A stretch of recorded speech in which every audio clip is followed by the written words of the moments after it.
G'day YouTube, my name's Lance and welcome to Bundy Bear's Shed. Well, the weather report. Dry. Look, it's dry and clear, there's a bit of a breeze. Last night through the night it blew its ass off. And yeah, there's been a few frosts. Last week we had a frost, we had a cracker early in the week. But we had a 5-degree one morning. We can get a frost at about 7. 6 or 7 degrees sometimes, so we had a good frost probably last Tuesday, I think it may have been, and yeah, but through the day it's 23, 25, 26, yeah, great working weather. Good to get out and about and bug around doing a bit of stuff. You can see I've shifted Goldie here, the front door looking up to the house is out here, and look, a couple of reasons. One, I was getting such a shit pile under the tractor where I was working, and it was sort of hard to get in and sweep around and bug around, and I had little bits of electrical cable and cable ties and all sorts of junk there, and I had a chance to sweep out the front of the shed here because I welded up some ramps over the week, and I had to have a clean up for the grinding dust and all that, so I've cleaned out the front of the main bay here, and when we go handheld for a walk I'll be able to show you all that anyway.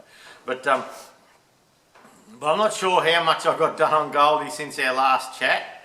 I know I've got the carby on and the fuel line made and all that there. I've got a proper key in the steering wheel, which I didn't have, and the steering wheel's on properly.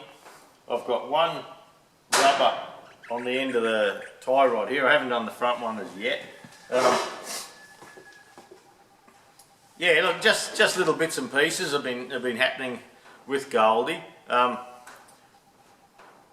sort of took another direction this last week, and so through the week I've actually done just about nothing on Goldie this last week. I am waiting on some wire. We're making new harnesses. And look, they're pretty basic, and out of a normal bit of, like going up to your coil, you can use a bit of 2-core, and I use 4mm, nice heavy stuff. But a couple of things we're waiting on. I've got an electronic distributor, a Bearco electronic distributor on the other side there, and what I've chosen to do is import from England a couple of electronic ignition modules to drop in the standard distributor, so it looks like a standard distributor, but it'll have the benefits of an electronic ignition, as in no adjusting points and timing not getting out as your points wear and all that. So I'm waiting on the modules to come, and I've ordered 2 of them, and I might put one on another tractor yet. We'll just see. I'm looking at importing them and bringing them in and selling them in our queenslandtractorspares.com.au website. And I want to make sure they're right first, try them on Goldie and make sure it's an easy fit. And if there's any new notes we need to make for the tractors, we'll make new notes and sell with it and things like that. So it's a bit of a development type thing. The Bearco electronic distributors, we've had a great run. Apparently they had a little dicky batch there for a while. A bit of insulation played up or something, I believe. We had one we sold to a customer that played up, but we do sell quite a few, and they are a good thing. The one on Goldie at the moment actually went through the flood, and I couldn't sell them to anyone after going through the flood, so I just stripped it down, cleaned it up, put it back together, and it's been going like a beauty. But just to keep Goldie looking standard, and the other thing is that the Bearco electronic distributors have to have a Bearco cap. It's not a standard off-the-shelf cap, so I'd like to have the standard cap, the standard leads and all that sort of thing. So if I need to go away anywhere, I can take a distributor cap with me, and yeah, if someone else needs it, they're welcome to it, or I can use it, yeah, whatever, in a little parts box. But anyway, we've got to get there first. We've got to get Goldie finished yet. I've got just over a month next weekend, and we've got to be at the Kangaroo show with Goldie, and so there's a bit of, I suppose the pressure's on, but look, it's not on that much. I don't take pressure, yeah, we work with it. We'll get it done. And I haven't started Goldie yet, but look, if I put some fuel in and, yeah, well, that's all I really have to do. Put some fuel in, and, a bit of gearbox oil and I could run it. And so, but yeah, I'm just waiting until I'm ready for all that. And we'll tiddle along with it. Now, this last week, at work I've been coming home at about 2:30, 3 in the afternoon, but I'm in at work at 6 o'clock every morning, and sometimes 5:30, 6. And usually by 3 in the afternoon I'm starting to have a bit of a brain fade, which is probably a lot earlier some days if I'm truthful, but we'll see. But look, what I've been doing is I came home this last week early, and the trailer that we cart Goldie on, it's made in 1974. It's an old trailer, and one of my father's mates passed away, and his widow asked me would I like to buy this trailer. And look, this is 10 years back now. It's quite a while, and I went and had a look, and it is rated at 3,499 kilos, so 3.5 tonne carrying capacity. And I thought, well, carting tractors around behind my vehicles, well, that's ideal for me. And so I bought it. I paid $1,600 for it. And anyway, it took me a while to get round to getting it roadworthy and changed into my name, and she didn't care, and we didn't use it much. And anyway, behind our vehicles in Australia, I don't know what they are overseas, but behind my Colorado and that, I can tow 3.5 tonne, 3,500 kilos, that's metric tonne, and with 350 kilos downforce on the tow ball. And so the trailer matched our vehicles on what we could tow, and I didn't have the Colorado then, but I had a service truck that we used to go fixing tractors in, and it was the same. It could tow 3.5 tonne. It was a Isuzu NPR 250, and with a crane and the toolboxes and that on, so it could tow 3.5 tonne as well. So this little trailer was a great thing, and it's 6 foot wide, a little over 6 foot wide, well, about 6 foot wide I'll say, and 10 foot long roughly. And anyway, on the front and back, we've had these big heavy boards all the time, and they're like step treads. They're good 8 inches high, 1.5 inches thick, and there's a groove, and I'll show you shortly. And you had to lift them out and use them as a ramp to get your tractor up and lift them back in, and they're heavy bastard things. And on some of my tractors, on Goldie, when I had a bit of water in the tyres for ploughing and that, I had to have it right forward, and so I couldn't put the front board in. I made a little bar up to go out across the front, so I could run the tyres, bring the tractors up further forward to get the balance right. And I find on our utes, when I've got about 230, 250 kilos downforce on my tow ball, it tows beautifully. It just seems to be how the vehicle's set up. So anyway, enough rambling. Those boards in the ramps have given me the shits for ages, and I've always been going to make a set of ramps that I can just pull the pin and fold them down. So through the week, I come home at 3 o'clock every arvo and work till probably 6, and I made myself a set of ramps, and I've got a set of ramps that I can pull the pin down, I can run them down, and I'll take you out and show you shortly. And but yeah, just the extra bit of work you can get done every day. So Goldie had to wait a little, because I can get Goldie going in half an afternoon if I need it for a show. But the trailer needed some attention, and I had noticed that a couple of the tyres were starting to crack from old age, so I thought, right, if we're going to travel with this tractor a bit and take it to shows and have some fun with it, yeah, we'll fix the tyres up on the tractor and we'll go from there. So anyway, I put the ramps on, and one thing leads to another, and it's a box trailer, and I've cut a piece out of the back so I can put better tie downs, because I've never been happy with the tie downs. And at the back where there was a bit of flat bar to put the ramps in, I've cut all that off and put some round stuff that we can tie onto now. And the mud guards have been cracked for years, so I'm off to town today to actually buy another set of mud guards and put on it. And so the trailer's getting a birthday. And yesterday I lifted the back up with the forklift and put stands under and give the rear wheels a wriggle, and I thought, oh, bloody thing's a little bit loose. So I've had a look, and a couple of the bearings need replacing, so we're going to do a full set of bearings. It's got 4-wheel electric brakes on it, which is law in Australia. And back to the story of buying the trailer for $1,600. I had to take it and get it roadworthy. And I took it and got it roadworthy, and they said, yep, no worries, we've dropped you back to 2 tonne. And I was, 2 tonne, pig's ass, what's going on there? And they said, oh, you've got an old slipper type suspension on it, it hasn't got load sharing. And to do 3.5 tonne, the law says you've got to have load sharing suspension, rocker boxes. And I thought, oh shit. And no way was I dropping back to 2 tonne, so I rang me mate that knows stuff.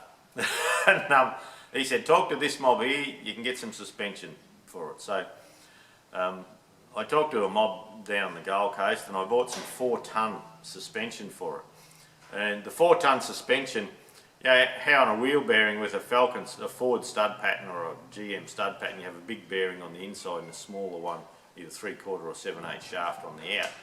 Well, this has the big bearings and the 1.25" stub all the way. So my $1,600 trailer instantly become a $3,200 trailer back then.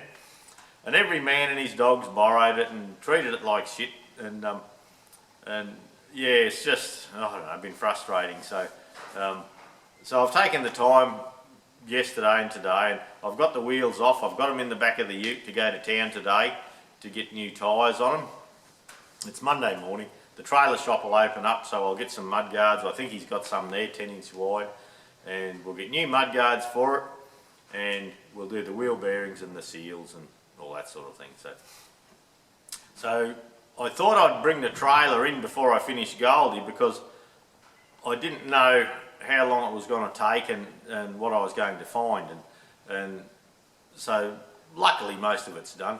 Oh, the bars to hold my ramps up, they're stabiliser bars off a Fergie, and the pins that I've welded onto the ramps, they're the S.169s or B169s, and they're the pins with the thread on them that actually go under your mudguard for your stabiliser bar on your Ferguson. So I cut the thread off and welded them on, so I've got lynch pins, and it's pretty tractory. But anyway, bit agricultural. So while the trailer's out the front, it was always Massey Ferguson red. Well, I painted it Massey Ferguson red originally.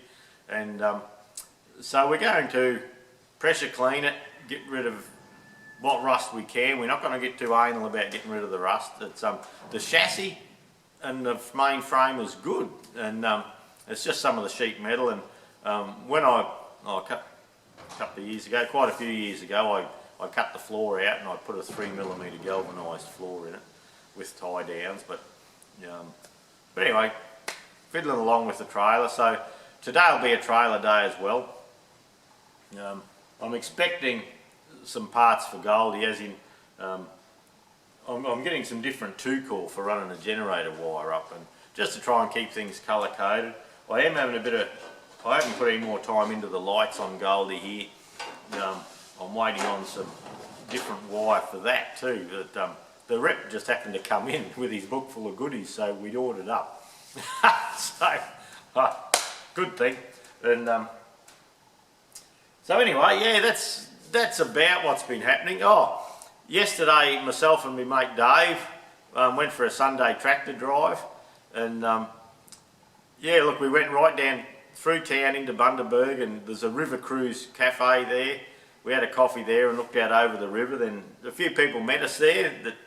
We run into a few people we knew. Then we took the tractors off to the rum distillery and had a look there. Then there's an old water tower over East Bundaberg. We parked the tractors in front of that and got a photo taken there.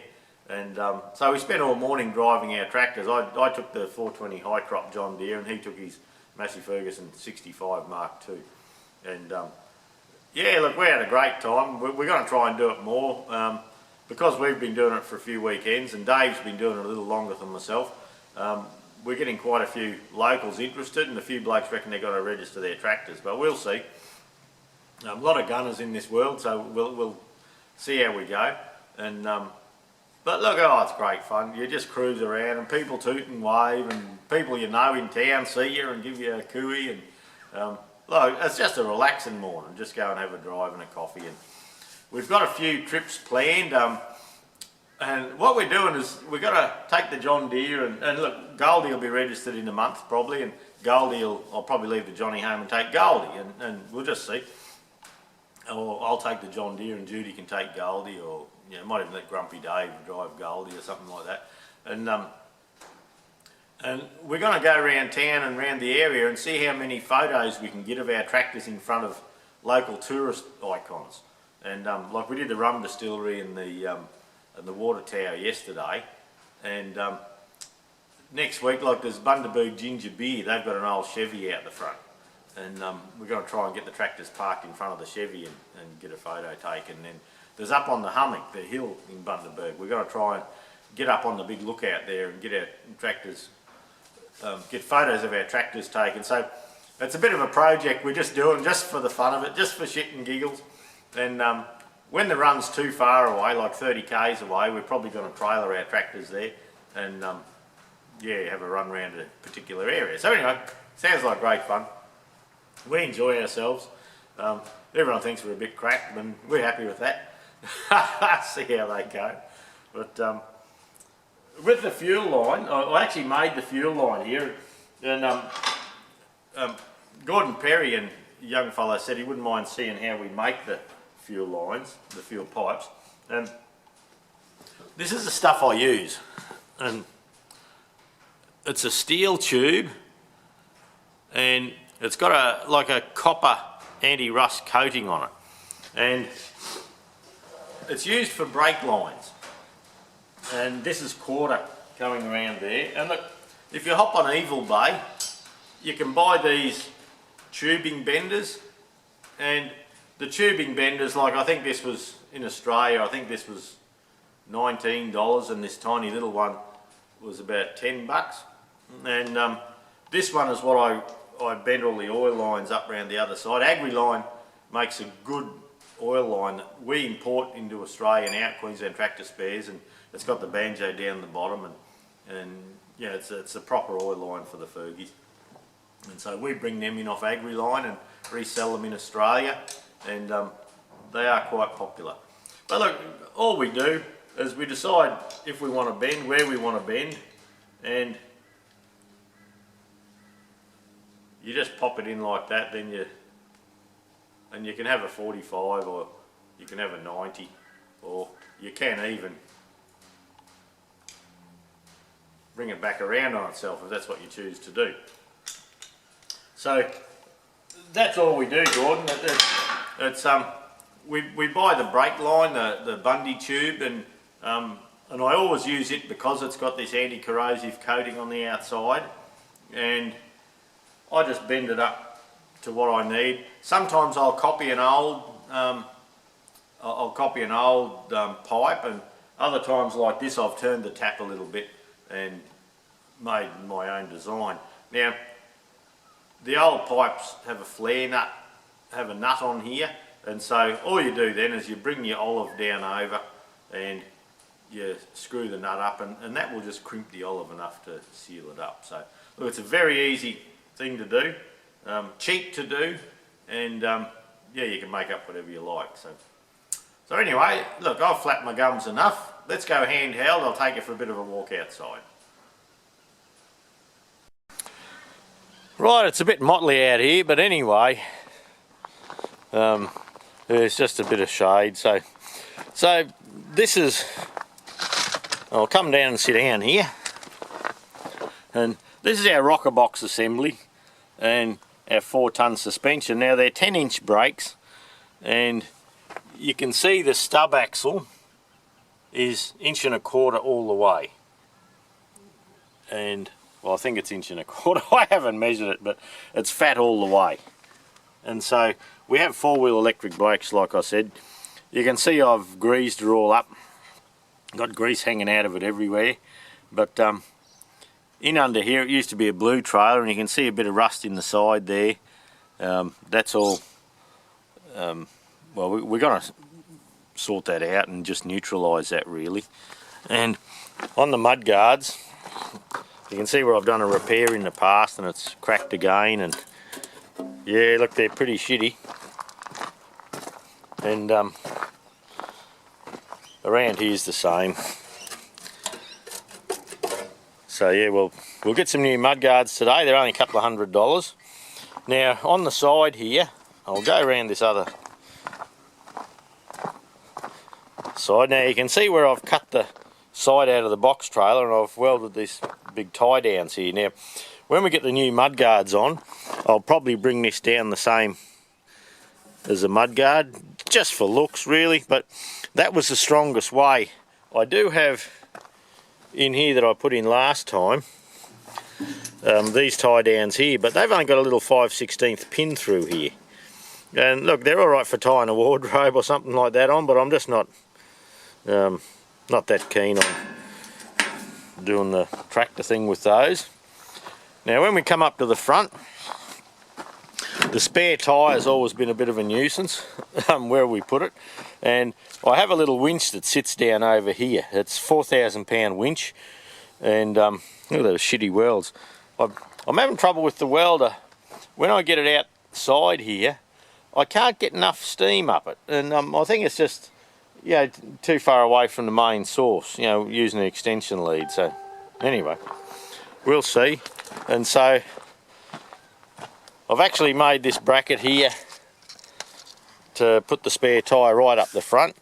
Trying to get a bit of weight over the A-frame really, and we've also dropped tie downs in there and there, and so these are, and with the eyes on the front of Goldie, we're going to have probably chains made up, so you just hook him in, you come forward, you hook him in, you back up and put tension on it, and you just pull it back. So I put a new hitch on it a little while ago.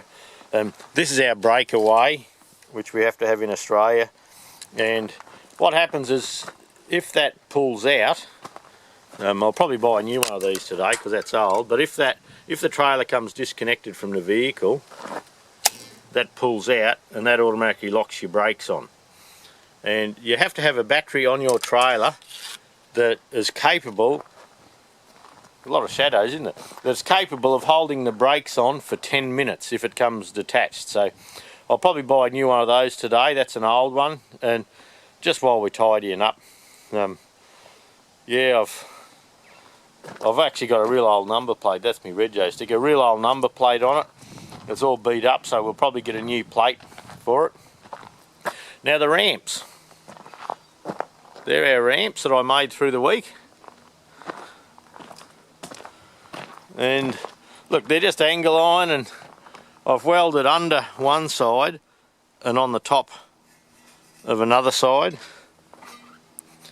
So, and where the pins are here, I've actually welded them to a plate, then welded the plate on, so we have more surface area of weld. And that's a Ferguson stabilizer. I found some old Ferguson, so like they're brand new. I pinched them from the part shop. It's handy having a part shop, isn't it? And but I did find some old ones, so I may put these on. We'll see.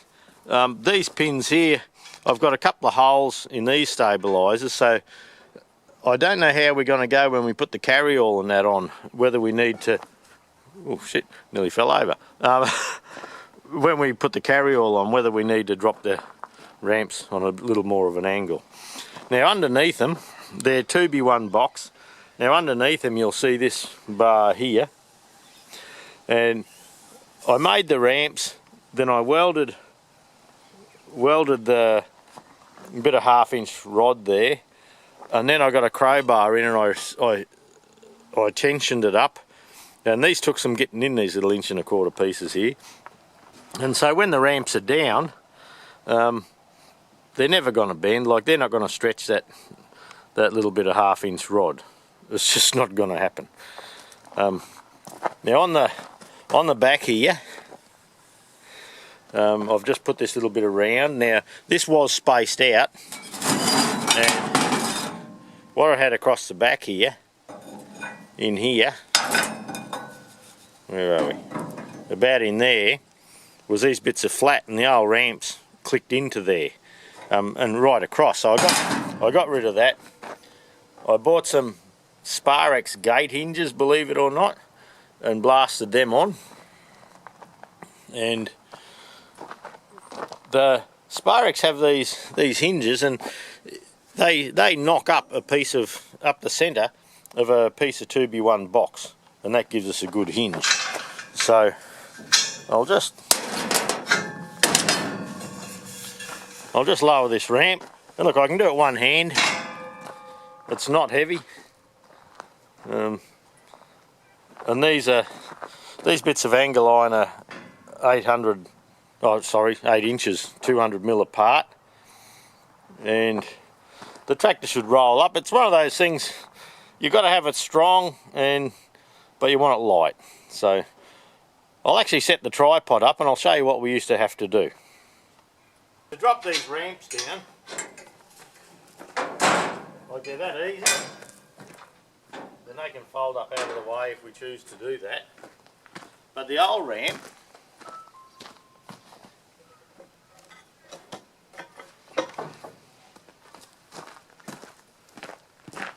was this hunk of board, and then we'd have to get that, then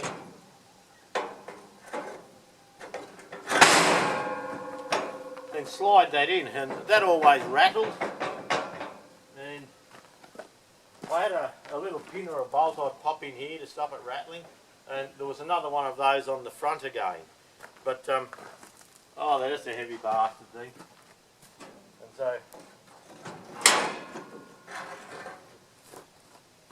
so hopefully we can leave these heavy things at home and just use these. I've got a bit of 3/4 shaft in there to pivot them on. And that's on the lower hole. So yeah, nice and solid. I don't know if that's going to rattle or not. Probably in the vehicle I won't be able to hear it anyway, so it won't matter, but I am a bit fussy with all that stuff.